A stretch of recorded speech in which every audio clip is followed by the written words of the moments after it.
when people talk about affirmative action, which has been eroded in America over the last 20, 30 years, and people say, we don't want to have something like affirmative action in Britain, this is part of the cultural wars conversation.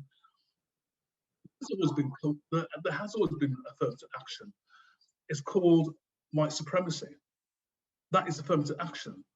When you look at the current government and what universities they went to, what private schools they went to, which gentlemen clubs they hang out in, their mates and their friends, that tells you that is affirmative action. Yeah, that's the real affirmative action. So but they try and play out that when we raise issues around affirmative action, changing the laws, best practice, etc., etc. But to cut the story short, one of the key aspects of the culture wars and the report, and the reason why it got ridiculed, was because they deliberately ignored certain evidence.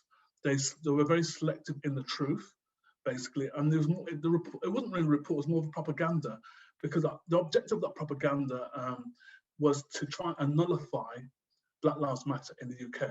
One of the disturbing aspects of this report, which I think not many people have really acknowledged, apart from the fact that they'd say that structural racism doesn't exist, but I've slightly backtracked on that, is to try to play down deliberately the transatlantic slave trade.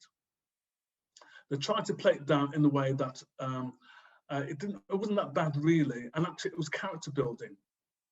How can 400 years of oppression be character building? It kind of defies me.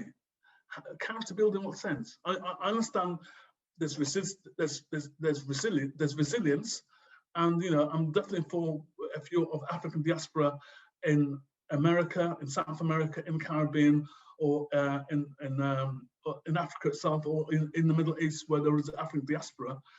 There's been resilience. I mean, the United Nations, the Durban Conference 2001 recognized that slavery was a crime against humanity, basically. And only 3 countries didn't support that. That was America, Israel, and Britain.